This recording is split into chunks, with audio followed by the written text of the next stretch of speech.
we're going to manifest that. Because that's a whole nother story. Thanks, And Shaniqua. we're gonna get it, and we're gonna get into the big event type of conversation as I talk to everyone about this. But can I go ahead and start sharing my screen? I have a whole presentation. Let's do it. Okay.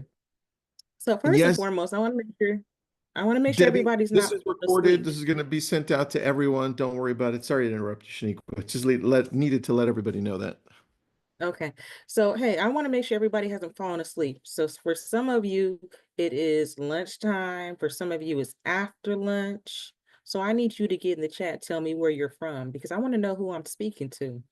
So, while I'm queuing up my presentation, I want you all to shout out where you're from. I'm coming to you today from the San Francisco Bay Area.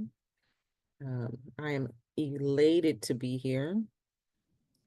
Nice. Here we go. Everybody's coming in. I'm in Malibu, California today. Yeah, everybody's jumping in. Love it. Awesome, awesome, awesome. Hello, Dude, look hello, at good that great morning, good picture. afternoon. Good afternoon, everyone. So today I really wanted to talk to you about, and Tristan kind of alluded to some of this, is the power of your voice. I'm going to teach you some of my tips and tricks on how to elevate your brand and influence through public speaking. Um, um, we've already gone through the formalities. This is So me, today I as you really see, wanted to talk same to you face, different about hair. I use education as a method to expand my brand and influence. And when I say education, that's how I use my platform around public speaking to absolutely do that. I've been doing this. Oh, wait. I always like to start all of my talks with a little bit of umph. So how Okay. many people are Kobe Bryant fans? I am, even though I'm a Warrior fan, but I'm a Kobe Bryant fan. Mm-hmm. Mm-hmm. I Agree. think we can Agree. we can all appreciate being a Kobe Bryant fan for a number of reasons. He had a quote, and it's actually on his statue in front of the Staples Center. If I know it's not called the Staples Center anymore, but I'm still call it the Staples I Center. I'm call old. it that. It's called crypto something or another now. Anyway, LA Live. If you go over there to LA Live, that has not changed its name.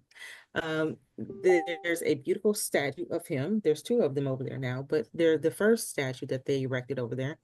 There's a quote on it that says, "Leave the game better than you found it, and when it comes time for you to leave, leave a legend." And I've always thought that was Mm. profound. I actually saw it for the first time. His statue, I had dinner with the Lakers the uh, on the court, and got to see his statue. That was maybe about 50, a couple of months after his statue went up, but this was one of the quotes that were on it. So before we get started now, let's get into this. Okay. So why does speaking matter? Why is this matter important? It's simply put, um, speaking is a brand amplifier. It amplifies my brand. It doesn't just say that I am Shaniqua Badger, I'm a public speaker. It says I'm a subject matter expert of whatever I'm coming to speak about.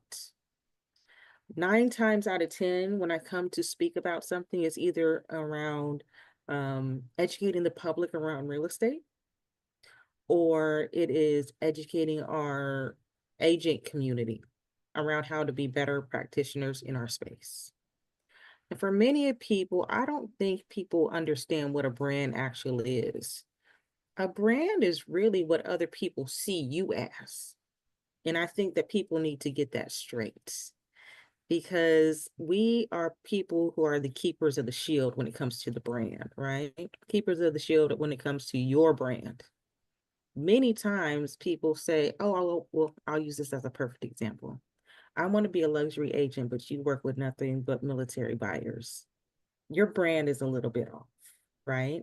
Because people are going to see you as somebody who works with military buyers, not necessarily someone who's in the luxury Mm. space. So you need to be very clear on who your brand is. And one of the areas of being able to be very clear is to show up and teach people how to see you. Sometimes, well, now when I first started, you had to show up. Mhm. Now we get to do all this fun virtual stuff. That's And so we can teach people how to see us virtually. So I want people to be very clear about how your brand and how this amplifies your brand. Because guess what? It's nothing better than walking into the room and I don't even really have to introduce myself. Um, that's one of the great things about public speaking. And I can't see the chat, so if anybody has questions, you have to let me know. I got you. I got you. I Um, got all the questions. okay, good. So why is public speaking important? So public speaking builds trust and visibility, lots of visibility. I can tell you that I rarely am creating my own platform to speak, rarely. Many times I am coming into somebody else's footprint to speak, right? So that means that they're coming in with all of their audience, their attendees, they're doing the marketing for me. I just come in and I put on the pretty outfits and I bring in my intellectual property and I show up and I speak. And whatever that thing is, I have at least six, I think, core messages, core subjects that I speak on. Hmm. Within those six core messages, I'm showing up to speak and they're doing all the work. There's nothing worse that I am dislike than having to create the event and then show up. Public speaking, I'm just showing up. Because I'm at the point in my business, in my public speaking career, where people are hiring me to speak, hiring me to show up. So if all I have to do is come in and make sure that my hair appointment is done and then my outfit is selected for the day and my PowerPoint is where it needs to be, then I'm doing good. Um, it also accelerates brand recognition and authority. It absolutely does. Hmm. I rarely, again, I walk into rooms and people know who I am. They've been looking at my flyer posted on social media for 6 weeks. So I really don't have to introduce myself. And 74% fear public speaking, but those who master it stand out. And I believe that to be true. Because guess what? The moment that you have intentionally wrapped your arms or leaned into being the authority of whatever you want to be the authority of, you show up very different. Your brand really reignites. It really is a different method for me. For me, it is uh, it has opened more doors than I can even imagine.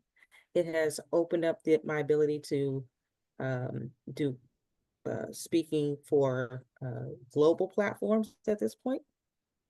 I don't even speak about, so let me just preference this, right? When I first started 12 years ago, I started with home buying workshops. And it wasn't normal home buying workshops. I spoke for the nonprofits who were the HUD housing counselors who needed to do the 8-hour course. Now you can do the 8-hour course online, but you have to come in and do the 8-hour course. And there was a segment in there around real estate. That was me. So when I started this, my voice started out of the space around home buying. And to this day, no one can do a home buyer workshop better than me. Because I just did them over and over and over again. And this is on a Saturday. Imagine everybody has paid $50 to show up to this thing on a Saturday.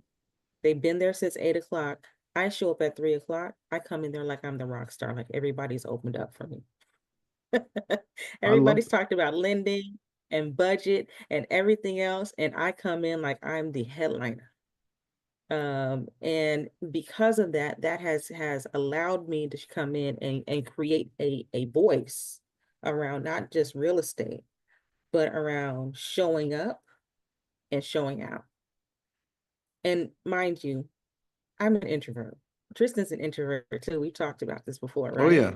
Yep. But when I get on stage or when I get in front of people or when I have a mic, I'm showing up as Shaniqua Badger, the brand. I'm not Shaniqua Badger, the person who likes to be at home all day in sweats. I'm showing Shaniqua Badger, the brand. That's funny. Um, so it all began with home buying workshops. And I have to tell you, you don't have to overthink where you need to start, just start from somewhere.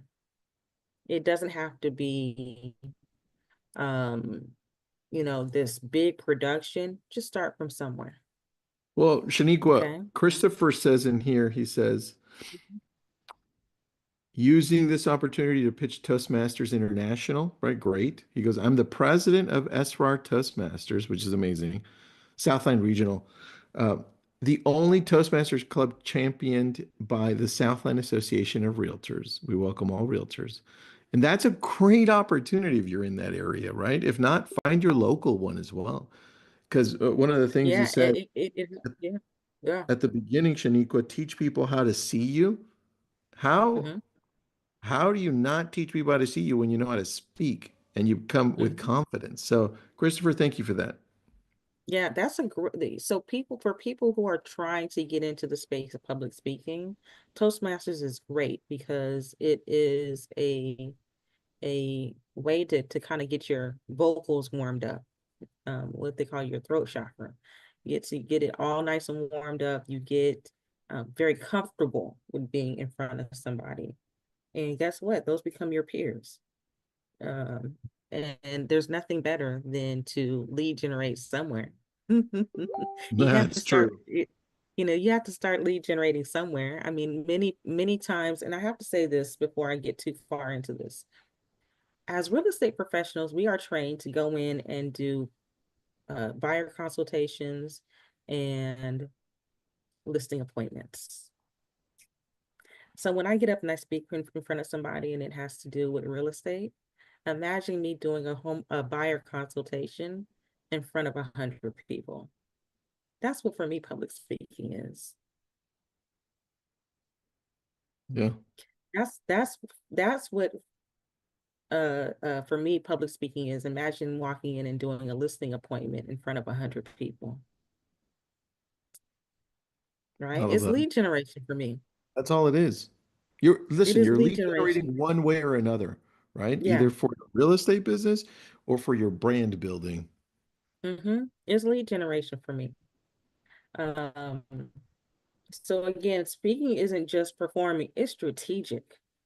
And this speaks to the fact that you're walking in there with the purpose of using it to scale a business. And it also positions yourself as the go-to expert. So when I go in and speak, sometimes I'm talking about very unique things like women in real estate, right? Where I dive into the numbers and I create a very unique value proposition about why you need to buy real estate, right? I create a movement out of it.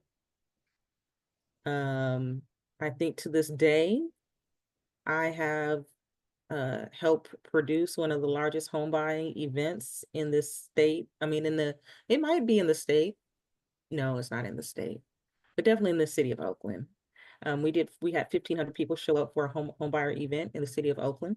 And they got there at, I think this person who got there the earliest was there at 6:45, doors opened at 9, and stayed there until 5:30. Hmm. So imagine being able to say, I stood in front of 1,500 people. Do you think I didn't get any business out of that?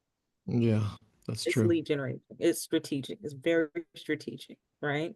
And from that point on, you become the subject matter expert. I have been in very unique places around this. In my speaking career, I've been around very unique places. One of the most unique places I say that I've been is at a nail shop in deep East Oakland on a Sunday. We had 50 people who had we had 50 people who are registered. I think we had 25 people that actually showed up.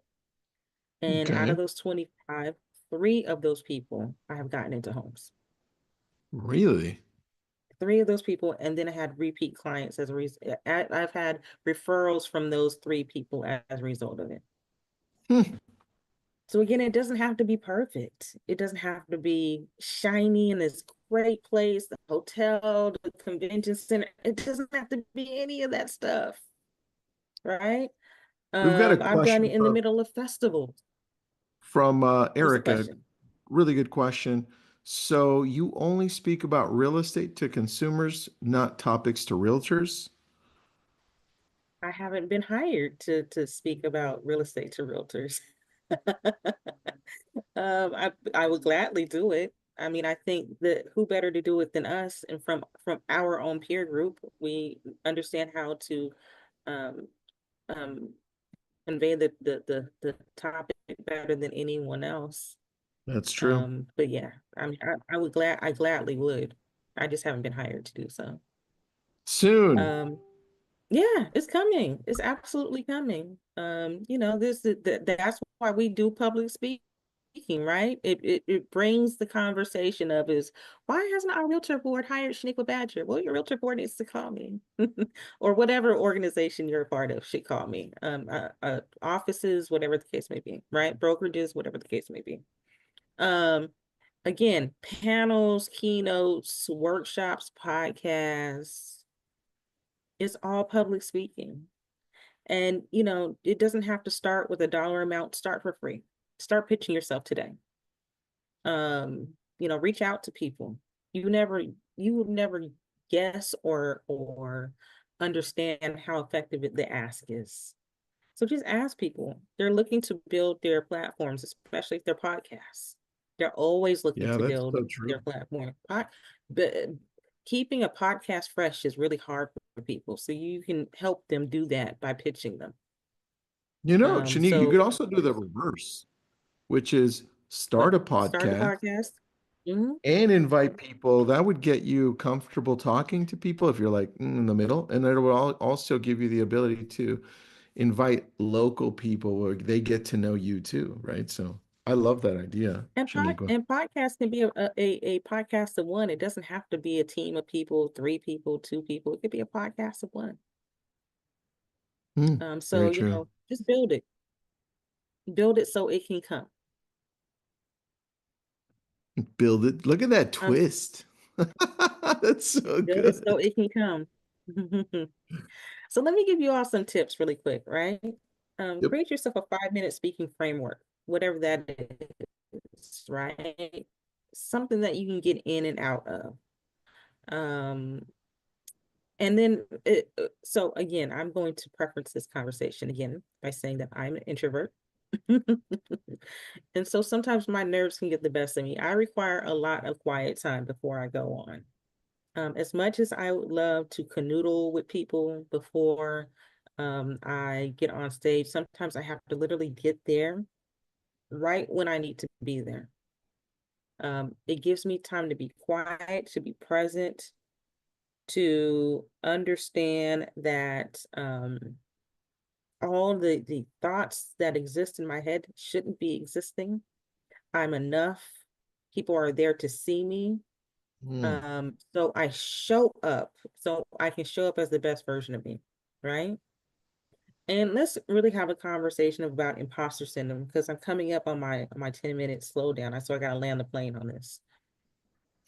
You all deserve to be there in whatever that spot is. And people are waiting for your voice to show up. So you have to do what your calling is and actually show up. And then the last thing is make sure that you have a really good call to action. So your call to action can be around booking. It can be around, if you have something to sell. One time, I'll go back to that one time that I was at the nail shop in Deep East Oakland. I had an ebook, and somebody was in the audience and had already done a home buyer consultation with me before they even got there. But it was by phone. We didn't have this fun thing called Zoom at the time. This is Hmm. pre-pandemic. So, I'm having a conversation. I'm doing my presentation, and I said, "Hey, there's a lot that we're not going to get into during this presentation that's around nuts and bolts of the home buying process." And I said, I have an ebook that you can get from me, and that person was in the audience, and they held it up like this, and it was all printed in color. I have this ebook, it's right here. Everybody in that room in the moment said, I want that ebook. How can I get it? Oh, well, you'll have to book a consultation with me. Hmm. So your call to action will have to be either, are you want them to buy something in the moment, or do you want them to book an appointment with you? You have to make that really easy for them. It can be a call to action number. It can be what is that? A call to text number. Yep. It can be a QR code. I'm a big QR It's code like your fan, sign and writer. You want people to reach out to you easier? QR code or sign writer with the number. I absolutely have a QR code on my sign writer, right? And it Mhm. creates great traffic. So understand that there are small incremental steps, and guess what? Everybody knows how to scan a QR code now. Even people who are Gen X's or baby boomers. Everybody knows how to use a QR code. Hmm. So make sure that you have value in your call to action, but leave them with a call to action. Okay, I'm gonna land the plane. Go So for three it. core pillars of magnetic thinking. Um, what's your core story, and what are you known for talking about? Most people know that I'm known for talking about a certain demographic and real estate, and I can tailor my conversation around that, whether it be women in real estate, a certain demographic in real estate, because it's all based on numbers. I'm a real estate nerd. So I love to talk about the analytics around real estate. Um, I'm not an economist, but I'm kind of like one You're a real sometimes. estate, you're a real estate master. I'm kind of like one, yeah. I'm kind Yeah. of like one. And what does your voice and your body language and your presence look like? So I can't show up like the Shaniqua that likes to stay at home and watch Netflix. I have to show up like what I look like on my branding. So typically I would not be in my wonderful braids when I speak. But when you see me go back into speaking mode, speaker mode, you will Mhm. know that I'll start looking more like my brand. So I have the hair in with the fun, boobity bop boob bob and all that kind of fun stuff, right? Mhm. So I'll start looking more like my brand when I show up. And then of course, how are you positioning yourself? When we talked about that a little bit on the last slide, are you getting booked? How are you getting booked?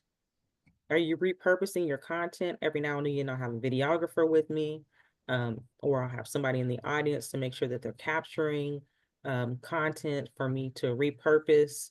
How are you repurposing your content?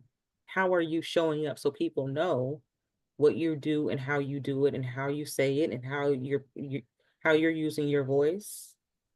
Um, Understand that there's a message there that needs to be repositioned, because everybody can't come to those events. So Mhm. you have to be able to give them something, so people can say, oh, this is what I missed. This is why I need to hire her. Oh, wow, that point was great. Oh, I wish I would have seen that. You have to help people get out of FOMO and into booking. So I there's a love it. level of transition there.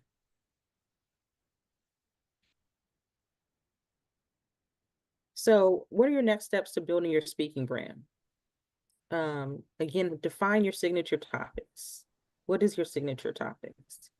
When I'm talking to realtors, usually it's around branding. Usually, this is actually a very new topic for me. I just created this. So maybe you want to hear more about how to build a speaking business. You want to make sure you get testimonials, because when you build your speaker kit, your speaker media kit, you want to be able to have testimonials.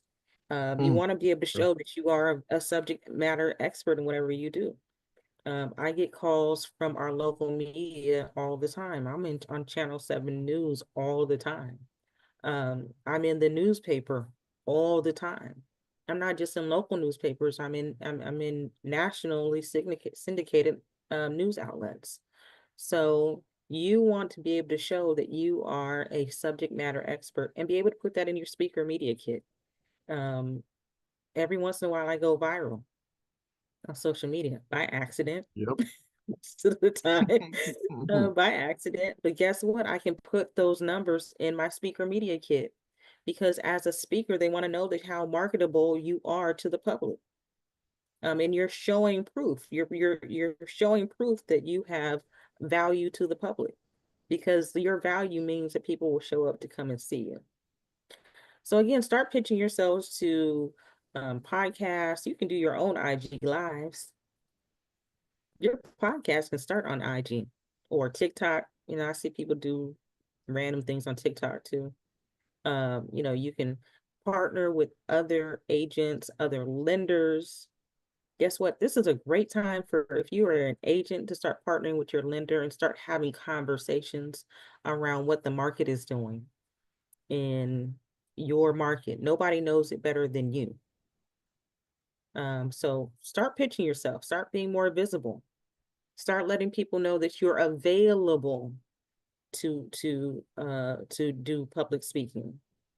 You have to teach people how to see you, right? And so every once in a while you'll see me, and I haven't done it this year because I started this year with this really gnarly case of bronchitis. But every once in a while you'll see me say, I'm booking for the month of September or the month of October or whatever the case may be. You have to teach people to see you and what you want. You have to teach people to do this. They don't just know. And you have to stay top of mind when you do it. So you have to create content around this. Just like we have to do it when we're doing our real estate business. It's okay to tell people that you're looking for new clients. Whether it's in real estate or the speaking business, it's okay to do that. Very true. But either way, you have to make sure that you are out there and telling people how you want them to handle you as a professional. You have to show up more. I love that. Yeah. So these are kind of some of the assets that you see me on. Um, the one in the far right hand corner is again when I'm saying I'm booking, I'm also showing what I'm being booked for. Um, one on the right hand bottom corner is you see some of the San Francisco Chronicle reached out to me. They say, hey, we need comments on something. And so I end up usually being the only agent being asked for comments on a lot of these things. Mm. Um, because I've made myself available. And now I tell you, the reporters just text me. Um, so it's funny that you asked me about the New York Times, Tristan, because the last time I talked to him, I had talked to one of the reporters over there, and then she Yeah, it said, was. "Oh, such and such said to say hi." So, you Mm. know, they start knowing who you are. Yeah. And you know, because they see you as a value. And let me just also preference this conversation because we're saying we're having power in our voice. Real estate professionals, lenders, practitioners, and everybody in our industry understand that no one can have a voice bigger than us collectively. So when we start being that voice, whether it's on public speaking, whether it's through media outlets, podcasts, being on somebody else's platform for whatever reason, understand that our voice can't be amplified. Our voices are amplified and can't be any louder than the public. So all this noise that you see in the media goes away really quickly when we collectively decide that we want to have a voice beyond what somebody is deciding to say about us as professionals in our industry. How do But people again, um, yeah. So again, these are some of the things that you see me on. I'm not even just on industry events. I'm starting to be asked to speak in Silicon Valley um, rooms because guess what? Real estate is tied to everything. It's That's tied to very the true. national GDP. Yeah, So people need to understand the rise and fall of our market, our industry, all those things. How does it work? How is it affecting the global economy? Because we are global economies. very true. Um, Very true. All right, time is so up. Please scan so this. that's it. That's all I got, everyone. Perfect. Look at that. Perfect timing. Everyone, please scan this one for any bookings or any questions that you may have. Shanique was usually really good at returning texts and calls. The clients we referred her love her, and also I love her. She's really great at Love you what she too, does. So, Tristan. yeah. Thank you for being on. We appreciate you always doing really cool things. We love watching. So thanks, Shaniqua. Bye, y'all. That was awesome. I love it. Avery, welcome. I've got an intro for you first, so let me pull it up so I don't screw this one up. Here we go, everyone. Welcome, Avery Carl. And Avery Carl is the author of two Amazon bestsellers, Short Term Rental, Long Term Wealth, Your Guide to Analyzing, Buying, and Managing Vacation Properties, and Smarter Short Term Rentals. Actually, go pick those up on Amazon. She's also a host of Short Term Show podcast. So the podcast name is The Short Term Show, and the CEO of the Short Term Shop. Wait, what do you sell in the Short Term Shop? I'm curious. Short-term rental real estate, of course. I thought maybe t-shirts too. Okay, let me Well, I got continue. those if you want them. That's cool. Short-term shop, the country's top short-term rental and Airbnb real estate agency for 3 consecutive years. We've been featured in top publications, including the Wall Street Journal, the New York Times, and Forbes.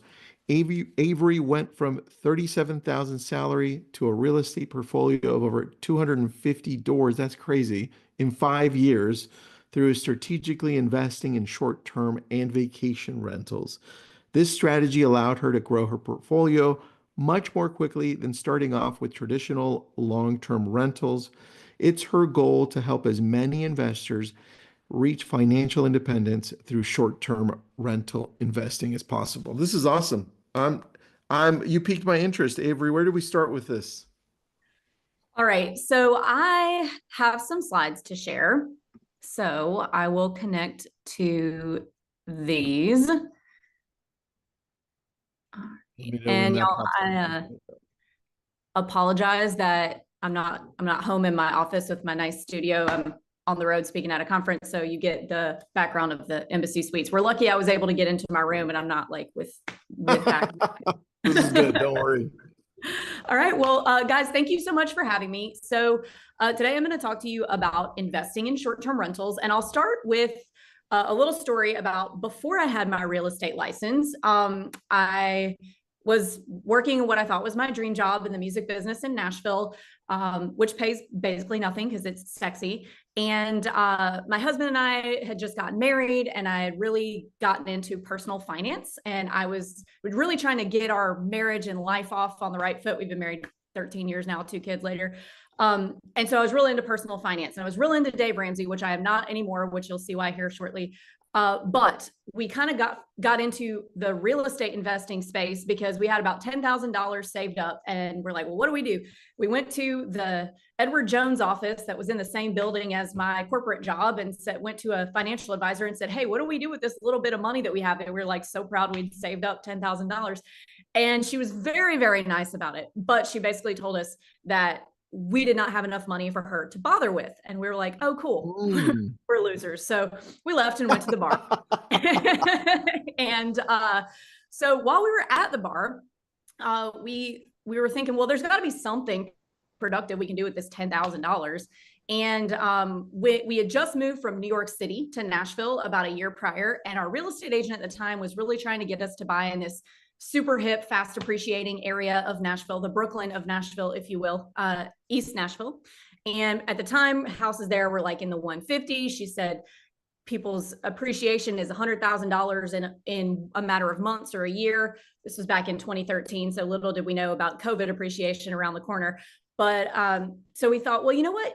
That appreciation sounds kind of interesting. What if we were able to save up a little bit more money, buy one of those houses, put a renter in it for however long, and then let it appreciate? So we're not having to pay the mortgage. We're not having to pay the utilities on this. Somebody else is.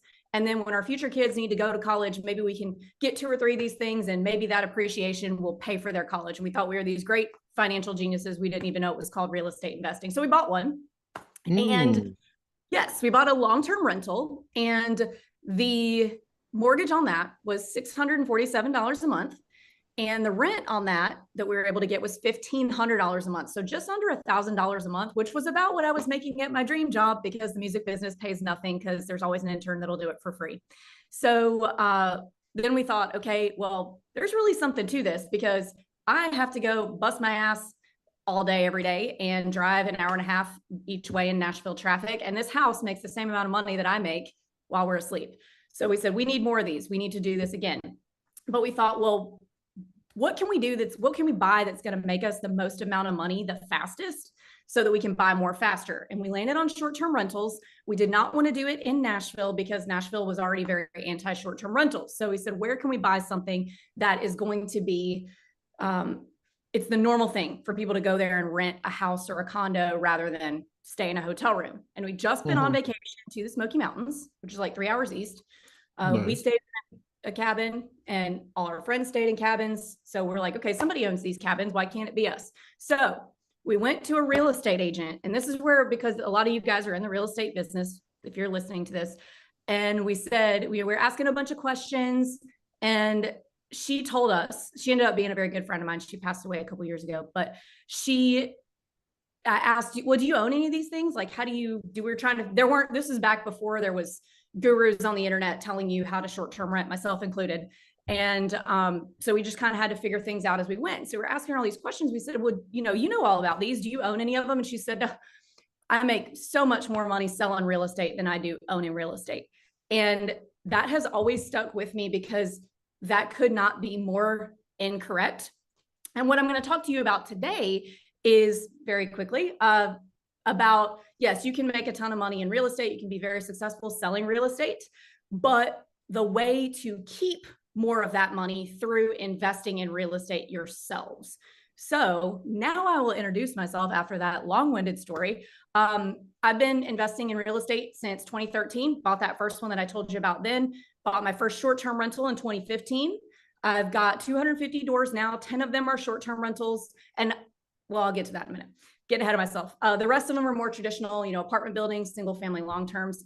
And I actually, because back then there weren't really any agents, and still not now, that specialized in helping investors buy short-term rentals, I quit my corporate job, got my real estate license, kind of became that agent, bridged that gap in the real estate investing space. And so now the short-term shop we were the #1 team at EXP in the world 3 years in a row. We were #2 last year, because the #1 guy bought somebody else's team and passed me. So this is something that I eat, sleep, and breathe, and hopefully you guys will learn something from it today. So I've got a few books on it. If you want to check those out, I make about 20 cents on those. The benefit is all to you. I've got a podcast on it every week. Anyway, here is why you as real estate agents should be investing in short-term rentals specifically. So it is much easier to finance, let's say like a $500,000 short-term rental than a $500,000 apartment building, because you can get conventional financing. You guys know what that is. It's easier to get conventional financing than it is commercial from a local bank, things like that. It's very easy to manage them. So there's tons of automations out there now, tons of property management software that makes it very, very easy for you to manage a short-term rental from wherever you are, wherever that property is. So you do not have to live near it. You don't have to be cleaning it yourself. It's very, very easy to automate these days. They actually stay better maintained for longer than long-term rentals. So a lot of people get that backwards. They think, oh, well, you got people in there tearing up your house every week. Actually, no, I have a professional cleaner in there at least 1 to 2 times a week, depending on where we are in the season. Whereas my long-term rentals, they're doing God knows what in there for God knows how long. And I'm probably going to have to replace sheetrock. I'm probably going to have to replace appliances, floors, paint. Like, I'm going to have to redo the whole thing when they move out. So they stay maintained for longer. The other cool thing about short-term rentals is if you make an update, let's say your kitchen needs updating, you rent it for a little while the way the kitchen is, but then you update it, you're going to see that in your income immediately. Whereas long-term rentals, you got to wait for people to move out, then you have to rehab it, then you can raise the rent, things like that. With short-term rentals, it's immediate. You don't have to wait for people's lease to be up to be able to update a unit. You can just go in there and do it. You can just block off your calendar and up your income. And the other cool part about them is you can vacation in them. That's really the coolest part. So if you're in California, but you really, really love a very particular beach in Florida, you can buy a property there that you like, that you want to vacation in and make money on it when you're not using it.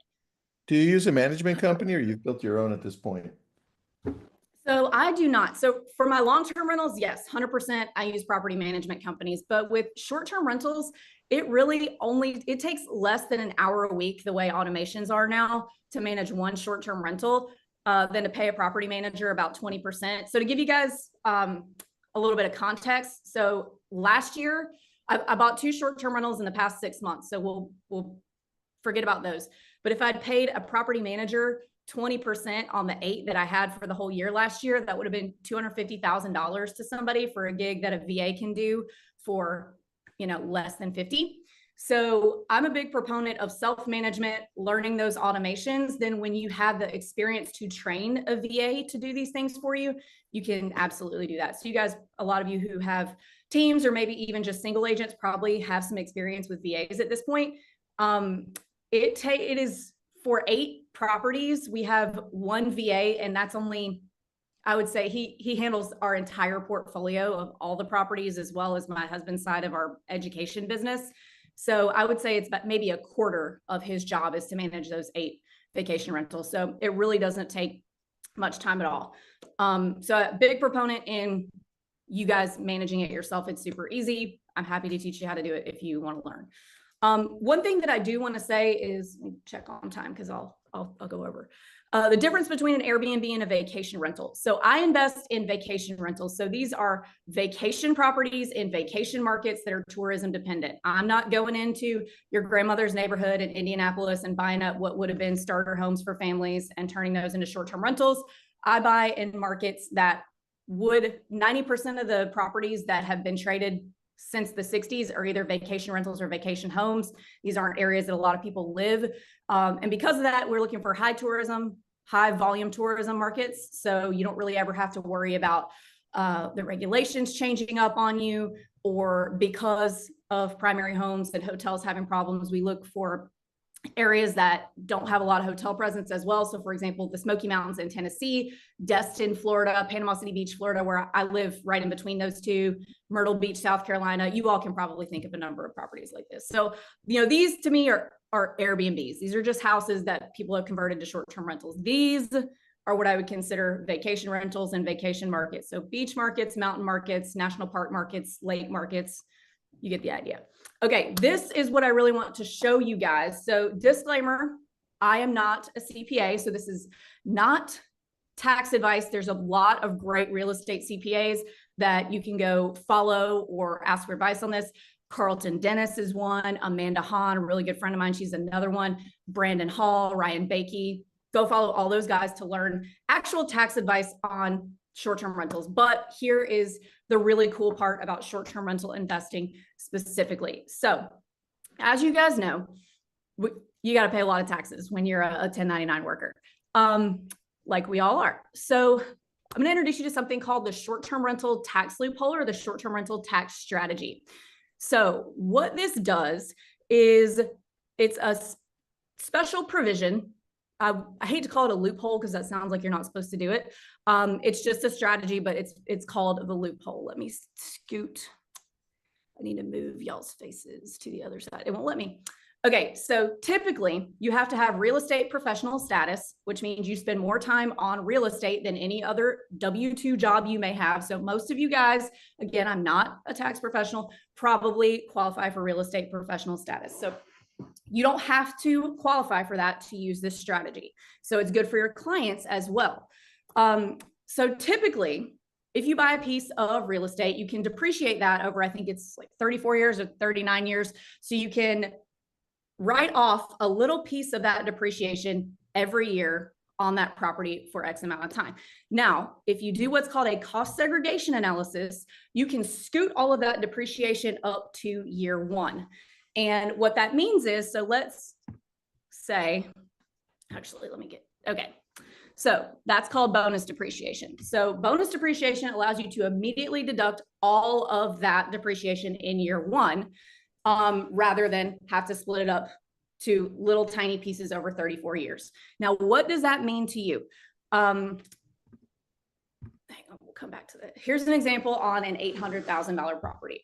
So if you use a cost segregation analysis, so right now we're at 40% bonus depreciation, which is something that President Trump two terms ago enacted the 100% bonus depreciation. Then Biden kind of sunsetted it from 100% to 80, and we're at 40 this year. But President Trump has it back on the table to crank it back up to 100%.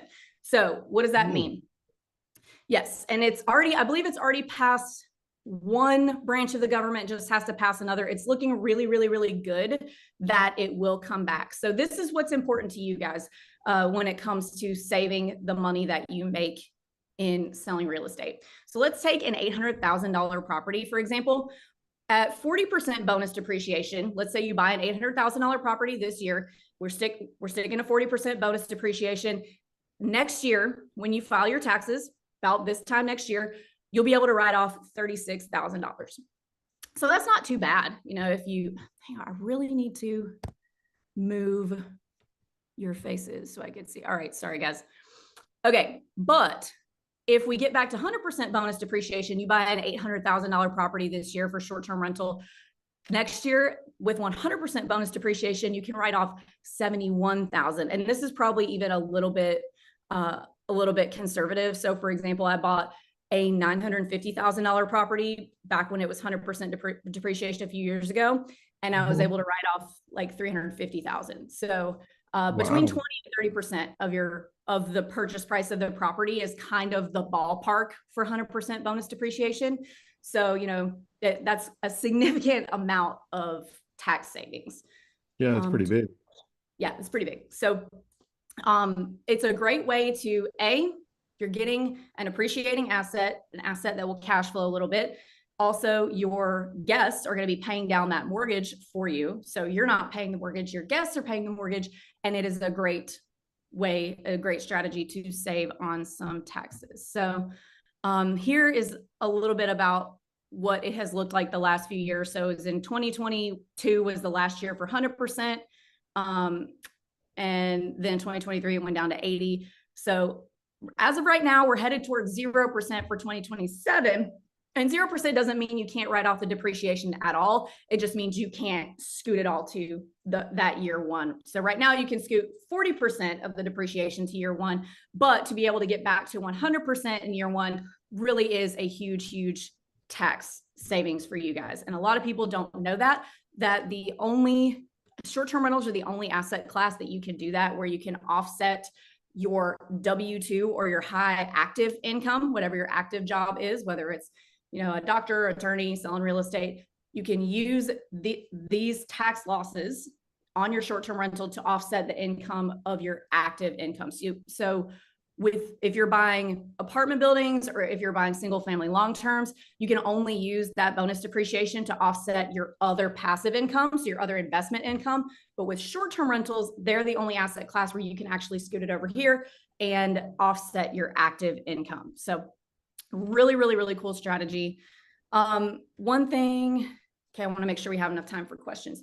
So about buying real estate as a real estate agent. So as you guys know, maybe you don't know, but I would assume you do at this point because we've been in it for 2 or 3 years.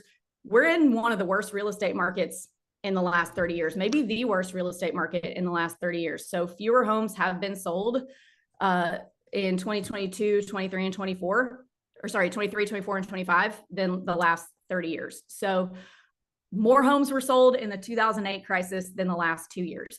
So because of that, we are seeing, hang on, it won't let me have a back button. So I got to go back to this.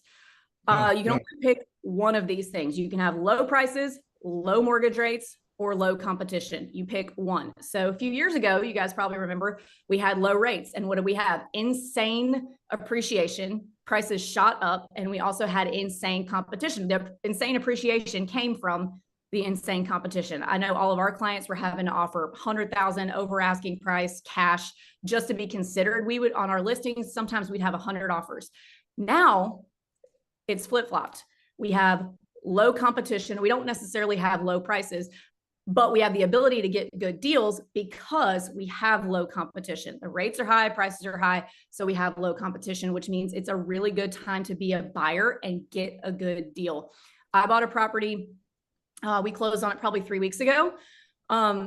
We went and looked at, my husband and I decided one Sunday, hey, you know what, let's go look at some real estate. Let's only look at real estate that's been on market for over 9 months. So we looked at 10 properties. We offered super low on 3 of them.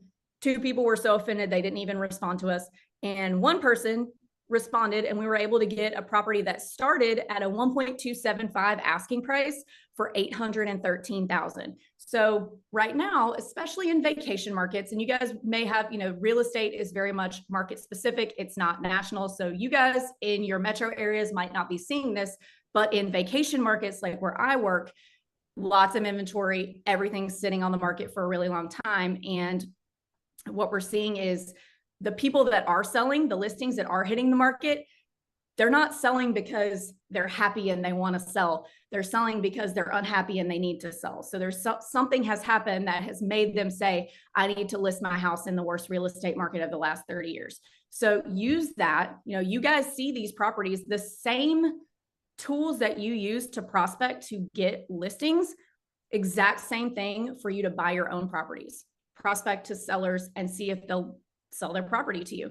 So, but if not, do just like I did, go on the MLS and offer low, because you will find that person who's willing to deal with you. Maybe they've had 10 low offers already. Here you come with low offer number 11, and they are willing to deal with you. So this will be my last slide before we do some questions. Everybody's seen those memes going around of like, oh man, I wish I would have been not in second grade during 2008 and I would have bought real estate. I really do think that 10 years from now, people are going to look at 2023, 4 and 5 in the same way and say, man, I wish I would have bought real estate back then when nobody was buying real estate. So hopefully I've been able to give you guys like a few little bites that you can take back and use in your own business to either help your clients or to keep more of your own income, saving on taxes, investing in appreciating assets. Anyway, I'm very happy to answer any questions on short-term rental investing or just investing in real estate as a real estate agent in general. All right, you do have some questions. Let me go through them really quick. If you take 100% depreciation on year 1, hold on. I lost it because we had a few other questions. We already answered that one. Okay, let's go to the top. Candace, you have a great question. When you say short-term rental, is this a single family home or condo or 2 to 4 units? Well, a short-term rental can be any of those things. The short-term part is what you're using it for. So if you're renting it to people for 14 days or less, in the eyes of the IRS, that's a short-term rental. 30 days or less is typically what you're looking at in the real estate world is qualifying for a short-term rental. So it just depends on what your use case is. So for me, I have single family short-term rentals and I have condo short-term rentals. I don't do any multifamily short-term rentals. All right. Can you put those people to follow in the chat? Those people that you said, hey, follow these people? Yes, I don't have their exact ats, but I'll put it right here. Amanda Hahn, Yes. Carl Dennis. This one's recorded. It'll go out to everyone. So don't worry if you missed any part of it. There it is. Candace, you asked another question. Great questions. If you take 100% depreciation on year 1, does that mean that you cannot depreciate in future years from your opinion? Correct. So again, I don't want to get too far in the tax opinion side, but yes, if you take the 100% depreciation year 1, you're done depreciating. So you kind of have to decide, okay, does it make more sense for me to save a ton of taxes this year? Like, is this a really high income year for me? Or do I expect to kind of be making the same amount year over year for the next few years, and it makes more sense just to do it incrementally, you kind of have to decide that. But once you do it, you're done on 100%. Or, right now we're at 40, so you can do 40% up front and then increment the rest out. And also, if you sell the property, you do have to pay back those taxes, or you'd have to 1031 exchange into a new property. So keep that in mind, that if you sell and don't buy something else using a 1031 exchange, you have to pay those back. Got it. Do you recommend subletting rental homes to use for short-term rentals? So that's called rental arbitrage. And I think that that can be a great strategy to A, learn how to manage short-term rentals, and B, to get started if you don't have a lot of cash to go invest in your own properties. But I don't think that that should necessarily be a means to an end, because then you don't get all the tax benefits. And then, it's okay to have another job. You're just creating that job without creating the actual wealth building part of it. So you're creating the cash flow, but without the wealth building tools. So great way. I think it should be a means to an end to be able to invest in your own. Perfect. And then how do you finance STRs typically?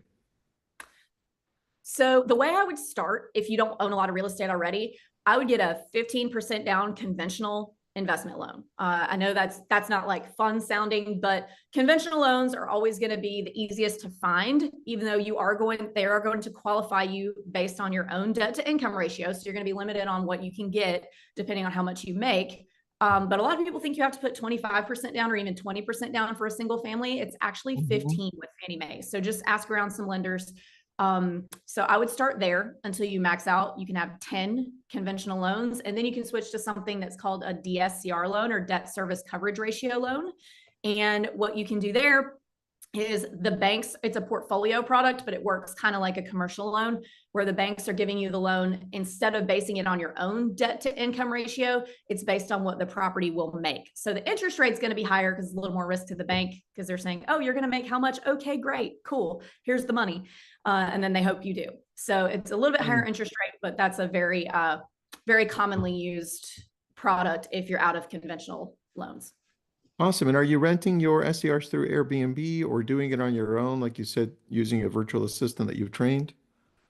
So Airbnb is just a tool to list it on. We use Airbnb, Vrbo, and then we do have a direct booking site, just because in order to use Google Vacation Rentals, which is kind of picking up steam, you do have to have a direct booking website. So we use all three of those platforms. There are a few other ones like booking.com. We don't get a lot of traction from there, so we just don't complicate our lives with it. But we use those few platforms to get. Did you build your own direct booking website, or did you go through a company that built it out for you? I used a company called Boostly, and they specifically build short-term rental booking websites. So, and there's a few other competitors to them out there as well. What's the name? Boostly. I'll put it in the chat. Boostly. Perfect. Somebody asked that separately. All right, Avery, where do people follow you? Put up your link, Instagram, email, website, whatever you'd like. You brought some great information. Okay, I so love that we ended on a high note here because it was pretty powerful. good, thank you. Putting all my stuff here. Okay, and website. There it is. Oh, whoops, mine are only going to hosts and panelists. That's why. That's okay. I'll grab it right now. Okay. I'll grab it and give it to everyone. There you go. I put up Avery at theshorttermshop.com, and then her website, theshorttermshop.com. There you go. Candace says, this is great. Thank you. Thanks, everybody. Avery, thanks for being on. Appreciate it. Thanks for having me. Yeah. All right, everybody, that is a wrap. Give me your golden nugget or something that stood out that you're like, you know what, I think I can do that. Or I'm going to take that on. Or you know what, I'm already doing it. I'm just going to do a little bit more of it or a lot more of it. What inspired you? What are you going to do next? Was this any good? Did we do a great job in bringing these people together? Do you want a part 2 to this? We thought it was good timing, but sometimes we get things wrong. So let's see what we got here. Candace, this is great. Thank you, Tristan. Thank you for all the speakers. Thanks, everybody. Excellent panel on speakers, great diversity. We try to do that. Susie, thank you for noticing. So many opportunities, such a great community of givers. Rhonda, I agree. The STR stuff spoke to me. Dude, me too, Derek, me too. Jeff, Excellent. Carla, great information. Blanca, thumbs up. Christopher, I love this. This was great. I would love a part two. Thank you, Lisa. We will do a part two. Lots to think about. Please bring more.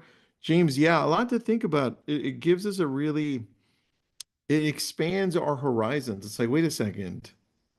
Everyone's got a second or third form of income, right? And these massive companies do as well. So why shouldn't we? Great use of time. Great job. Yes, part two. Excellent speakers. This was amazing. Good. Thank you. Thank you. Valerie was a great one. Yep, she was. Fantastic. Look, thank you so much, everybody. I appreciate you. Thank you for being on. Thank you to those that stood for the whole time. 3 hours is, we appreciate you trusting us with bringing you great content. So thank you again. Thank you for being part of Lab Code Agents. Thanks for being on. Have an awesome day, everybody. Recording